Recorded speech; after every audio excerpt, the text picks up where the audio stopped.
A paz do Senhor, meus queridos e amados irmãos. Estou aqui na tarde deste dia, terminei uma tarefa agora na área que estava trabalhando aqui de pedreiro. Hoje, mais uma vez, o tempo foi corrido, não tive tempo de gravar nas ruas da cidade. Mas agradeço a Deus por estar aqui na tarde deste dia, quero deixar para a nossa meditação no livro de Juízes, no capítulo 6 e o versículo 12, que diz aqui a palavra: Então o anjo do Senhor apareceu e lhe disse: O Senhor é contigo, varão valoroso.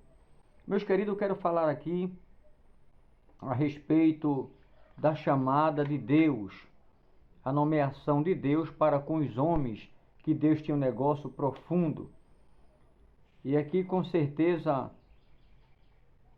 se refere aqui àqueles homens o qual Deus tinha determinado para a grande batalha.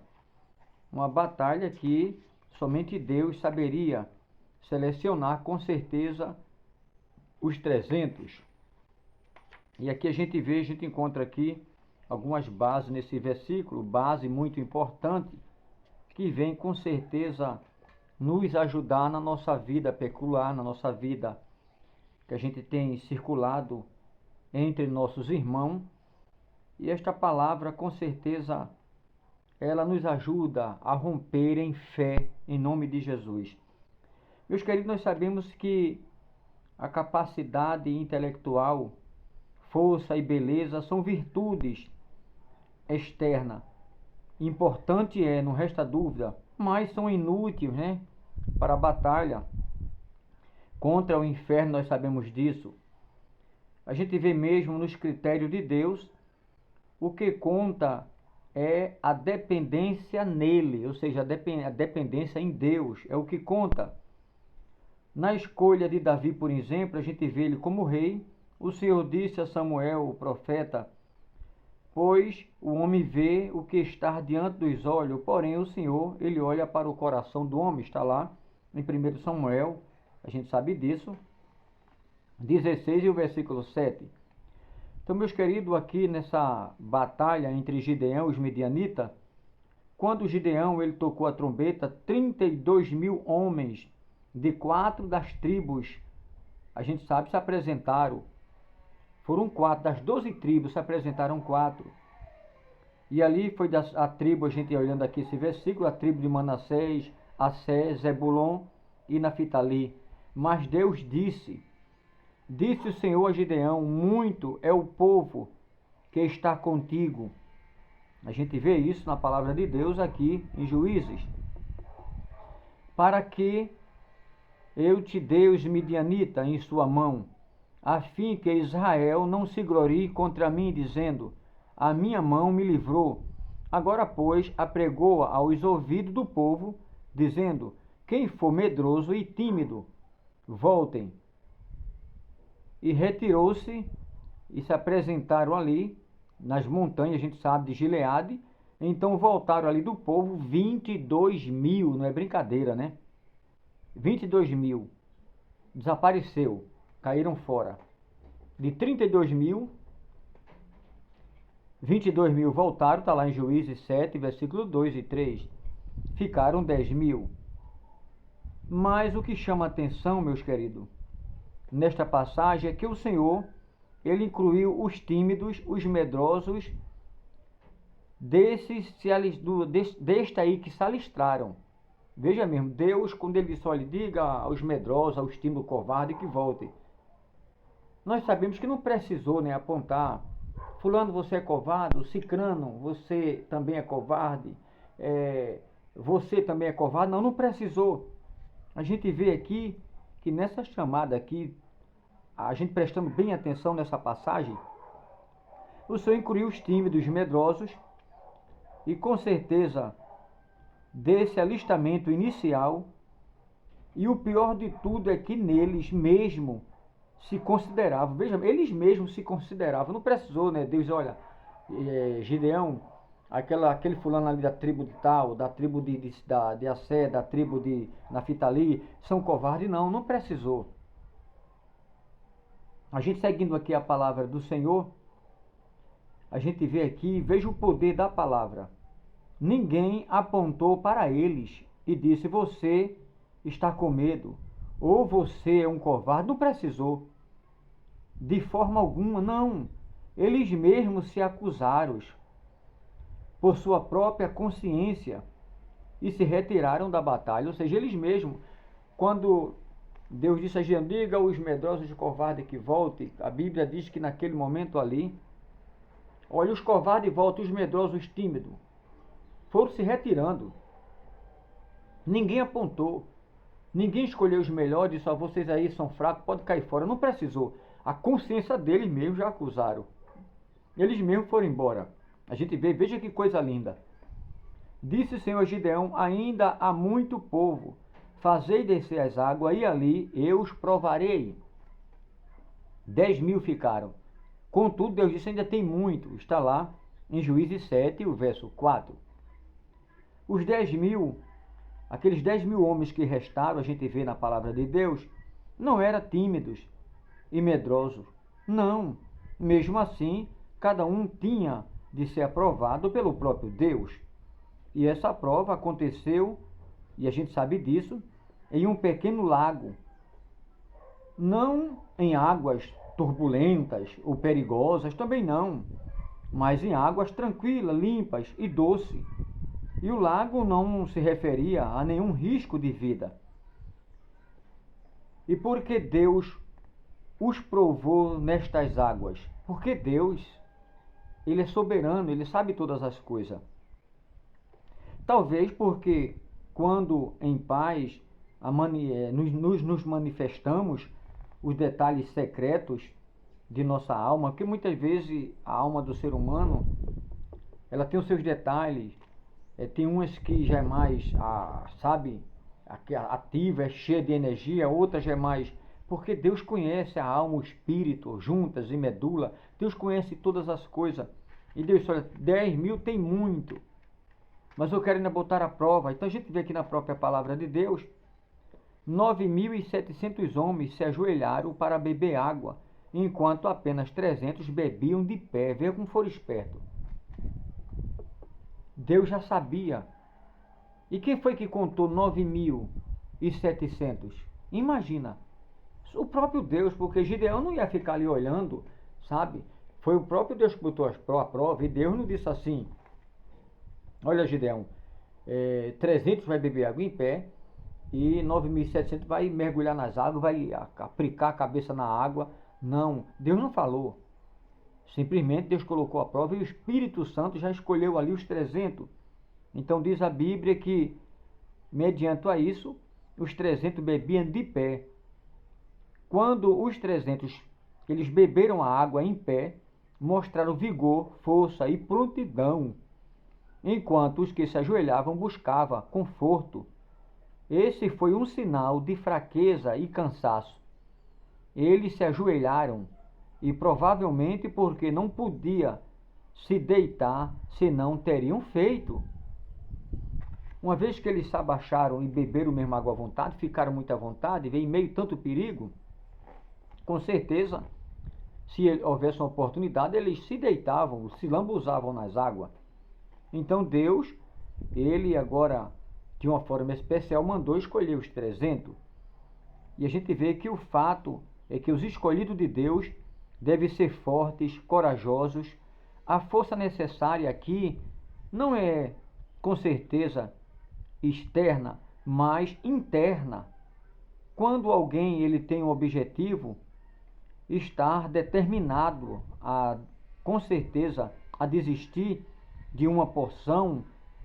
A gente sabe que existe uma porção boa e uma porção que você vai largar porque não presta, mas aquela era uma porção boa. Então a opção que eles tinham era de beber água em pé, vigilante, olhando, porque Jesus disse: olhai, vigiai e orai. Primeiro olhai, olhar o campo, ver se não tem um perigo, para depois, né, a gente agora na vigilância orar, ver, olhai, vigiai e orai.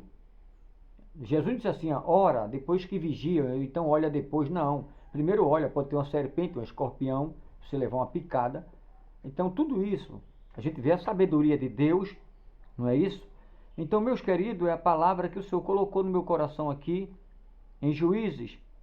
Quando este alguém ele tem um objetivo, e ele está determinado, com certeza a coisa é boa. Os fortes são persistentes, mas não teimosos. Eles são persistentes, mas também não são teimosos. Ou seja, têm sabedoria. Quem busca conforto, com certeza, e comunidade para cumprir os seus deveres, acaba por não conseguir nada. Porque quer conforto, aí não vai para uma batalha sesudo, cheio, vai mais em busca de um conforto. E em batalha não existe conforto. Então todo cuidado é pouco, mas os escolhidos de Deus, com certeza, eles são distinguidos de uma forma especial. E outra coisa, os filhos de Israel, quando eles tocaram a trombeta, a gente vê, e os cântaros e fogo, a coisa andou. Então, ou seja, os 300, na verdade, eram de Deus. Então a gente vê aqui, meus queridos, que nessa seleção dos 300, Deus escolheu apenas homens de fé.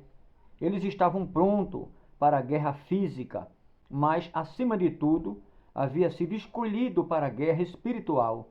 Eles tinham mais do que coragem e bravura dentro de si. Eles tinham fogo, o fogo da fé, o fogo da total confiança em Deus. A visão da grandeza de Deus ultrapassava todas as suas habilidades físicas e intelectuais. Por isso eles armaram apenas com um cântaro e trombeta e armaduras de Deus. A gente vê que na palavra de Deus aqui, é uma coisa linda, né, que eu estou lendo aqui. É uma coisa linda a palavra do Senhor. Então a gente vê que eram homens de bravura.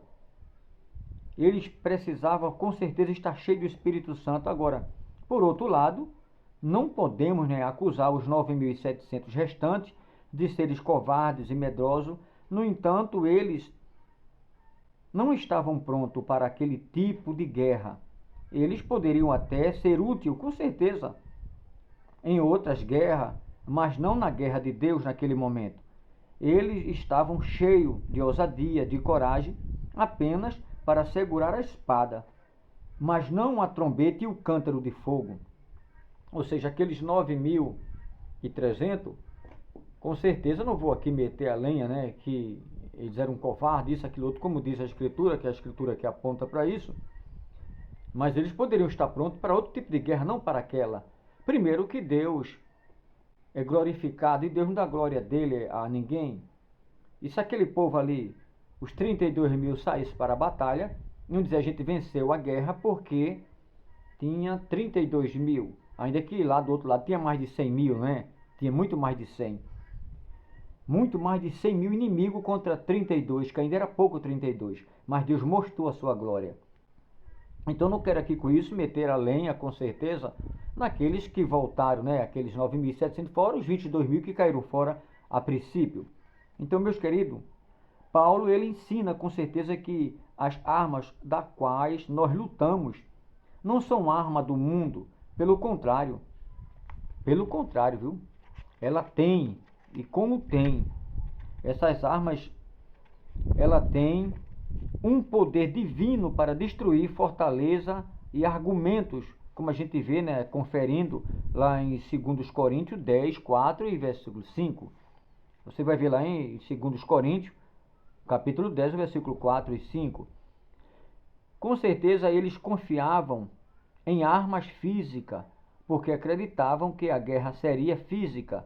Se tivesse, com certeza, sido recrutado, certamente eles teriam se afastado um dos outros, assim como perceberam que as únicas armas disponíveis era trombeta, tocha, dentro de cântaros de barro. Então, meus queridos, era uma guerra que era necessário Deus estar nela. E como foi? Uma guerra seria, com certeza, uma guerra física.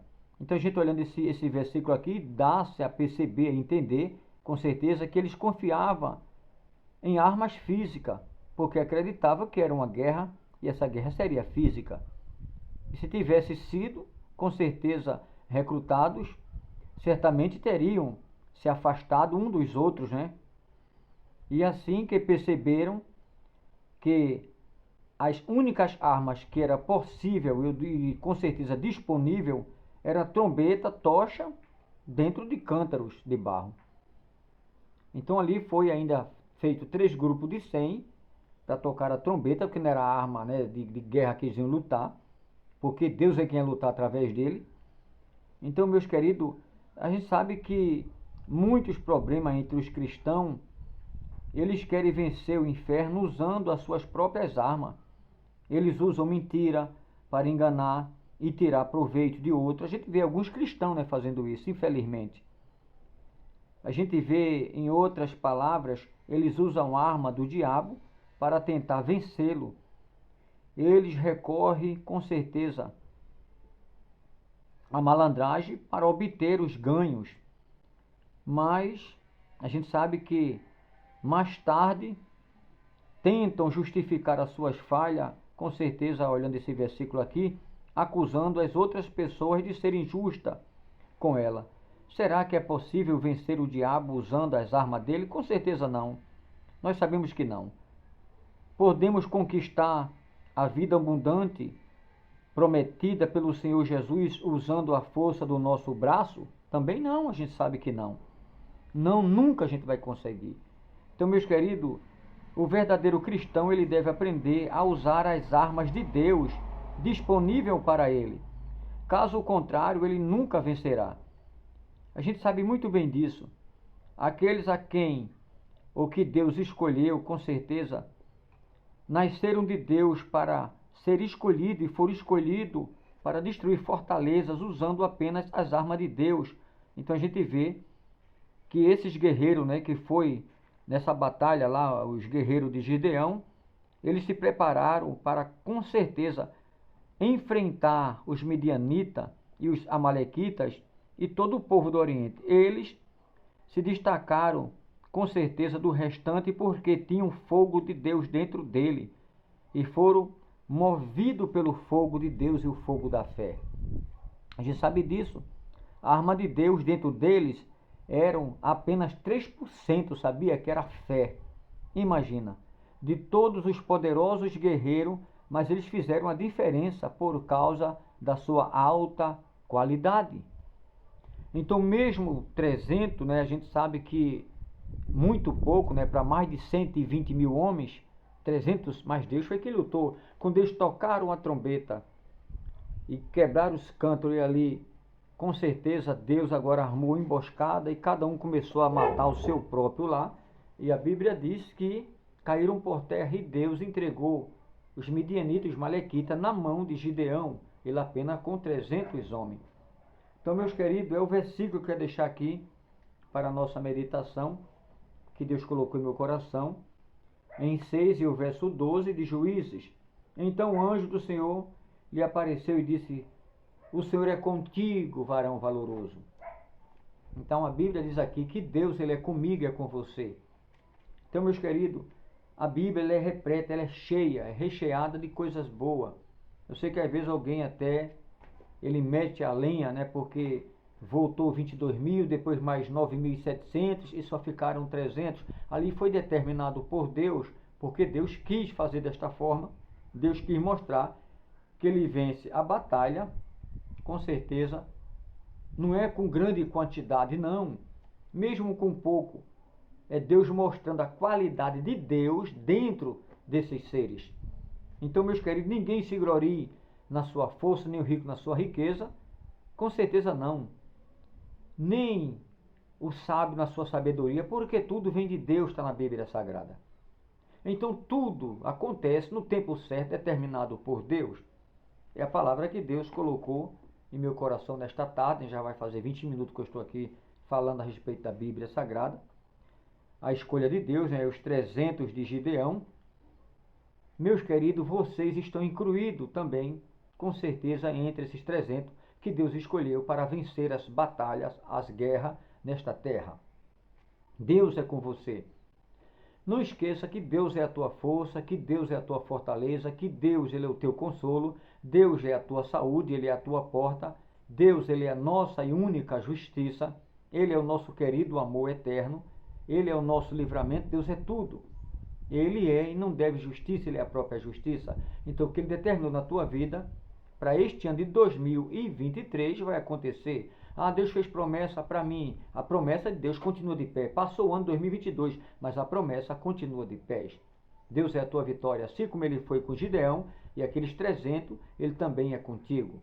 Que Deus abençoe na tarde deste dia, né, que hoje já é 17 de 2023 de janeiro. Que Deus abençoe a cada um de vocês, os internautas, e aprove Deus amanhã.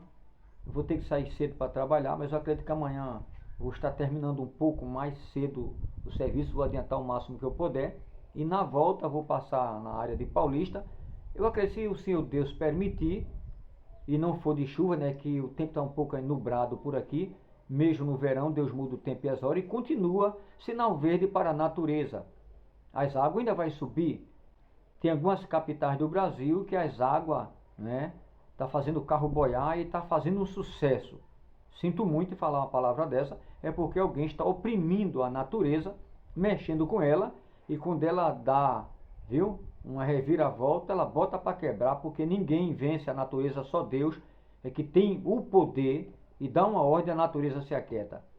Mas o homem vai mexer com a natureza, mexer com aquilo que está quieto, termina quebrando o nariz. É o que está acontecendo.